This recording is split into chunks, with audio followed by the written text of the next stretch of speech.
When the Separatists' invasion of Kashyyyk caught the Republic flat-footed, a detachment of the 501st was sent in to stop the bleeding until reinforcements could arrive. It was a textbook suicide mission, and we knew it.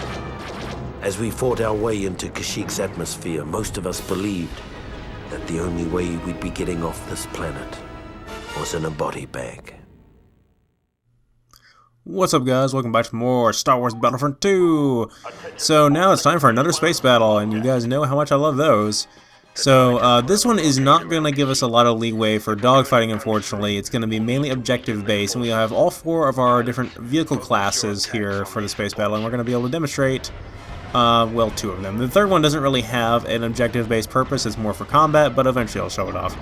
So now we're in a V-Wing, which is a single unit fighter.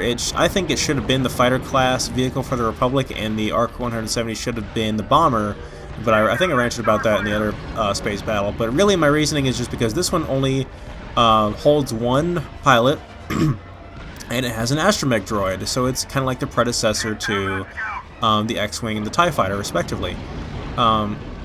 And I really like the design of it. It looks really cool. I think there was a V-Wing, there was a vehicle called a V-Wing in one of the Star Wars games that came out in the 90s. I'm not really sure which game it was.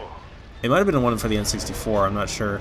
But that was well before Revenge of the Sith was made, so they didn't really, I don't think they had a canon V-Wing quite yet. But this is the canon V-Wing, so anyway. The ARC 170, however, can hold three. It has a pilot, a gunner, and a navigator, so it holds 3 units, and I think also has an astromech droid, and it has, if you actually do your research, it does have a payload of bombs, so I think that would have been much better to have that be the bomber, and so you can actually have the rear gunner and everything. That was that one thing I wanted to do when I first popped this game. It was getting the rear gunner position of the ARC 170, and I could not do it. And I'm about to kill myself here. That was some good evasive maneuvers there. Basically what I'm doing right now is I'm just bombing the banking clam comms frigates that are in the area. There's 2 of them, and they're pretty easy to destroy. They're a lot more tough than the ones in the previous battle, because we didn't have a bomber class to destroy those with in the previous space battle. But they're the toughness that they are in instant action, so that's about how long it takes to blow up a frigate if you're playing instant action. And keeping with the bomber, our next objective here is to go blow up these heavy ship cannons here. They're the main guns. Now these are technically auto turrets. They have their own separate AI. They're not dependent on the auto turret systems that exist within the ship to be active for them to work. They operate completely independently. Let me show off another evasive maneuver there to get back in range of this thing. They honestly don't. They do a lot of damage to the ship's shields, but that's really about it. I've never seen them once be able to target a fighter effectively. But they're not part of the turrets that you can actually man, so you can't actually use them, and they are not part of the auto turret grid, so they have to be destroyed from the outside. They're completely independent. So I parked my V-Wing in a really awkward place here. The bomber class for the Separatists is a, what is it? I can't remember what the damn thing is called. I guess I'll find out when I finally pilot one, which will be soon enough. But the other 2 vehicles, I'm gonna go ahead and get rid of their auto turrets. That'll make flying around there a little bit easier. I don't have to. My objective here is to destroy something else, but I gotta destroy their life support and engines and whatnot while I'm here. Now this mission you can complete relatively quickly. But it's not easy. It's you actually have very few reinforcements to deal with here. There's a droid tri-fighter, which is their scout class vehicle. I usually made short work of that. This thing has a scatter blaster as its primary fire. And I've seen some mods that give it the kind of primary fire that the ARC 170 has, and make it more of a fighter class, I think. But the other vehicle, as you can kind of see over there, is the Jedi Starfighter. That's our scout class vehicle. It's an interceptor. It is very, very small and lightweight and nimble, and it has a lot of firepower. So it's good. It's the best in dogfights, but it's extremely frail and easy to kill. So now we're going to get in the 4th class of vehicle for space battles, which is the dropship class. For this one, it's the LAAT gunship, which is one of my favorite vehicles in all the Star Wars universe.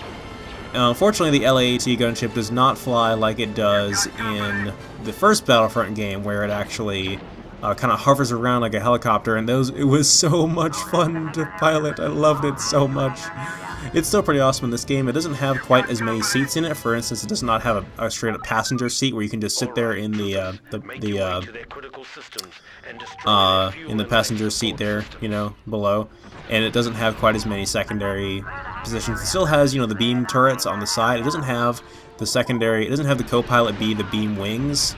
But it has a homing missile which you can pilot yourself, and I don't really like the homing missiles in Space Battles. I'll try to show one off eventually, but I just think they're really, really poorly designed. That's one of the things I don't like about a lot of the secondary positions in a lot of the space vehicles. I wish they would have just been a straight-up gunner position. So I'm going to try to finagle my way away from these guys. I'm not really trying to fight all of them and kill them because I know they're going to keep respawning. I'm just trying to... There we go. Trying to get my time bombs on their systems here. They don't have, these systems do not have as much health as they do in instant action, so you're going to be able to destroy them relatively easily. It takes all three of your did I say space bombs? Time bombs. I'm thinking of Star Wars TIE Fighter. Your time bombs to destroy, which I like satchel charges in a way.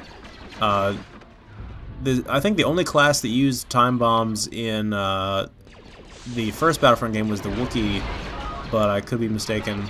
I might be thinking of the Battlefront demo. But normally it requires all three, and so here's the life support systems. Again, we're not really trying to fight all these guys, we're just trying to get our time bombs on these things and get out of here as fast as possible.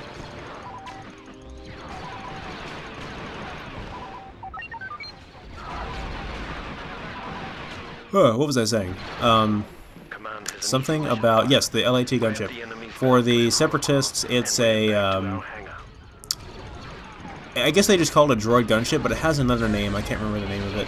I will have to go look that up. So here's the shield room. The shields are very, very, very difficult to destroy from the inside of a capital ship using bombs. It's probably easier to destroy them from the outside, but if you're in there, you might as well try to sabotage it. You can use your fusion cutter to repair the Gonk Road to give you more ammo for your time bombs, so to destroy it if you need to. Also, you can use your fusion cutter to slice into vehicles, as I said in the previous level, and it's actually really easy to slice into a starfighter. And if you wanted to grind to get the war medal for slicing, it's really easy to do on a starfighter, because a starfighter is honestly a pretty weak vehicle. I'm going to go ahead and hijack a droid starfighter here and show it off real quick. Another thing I forgot to mention is the dropship. Oh, it's a CIS strike bomber. I know it has a different name though. I think it's not a banking clan thing, although it might be. But the dropships, if you have it landed in an enemy hangar, it will act. It acts as a spawn point.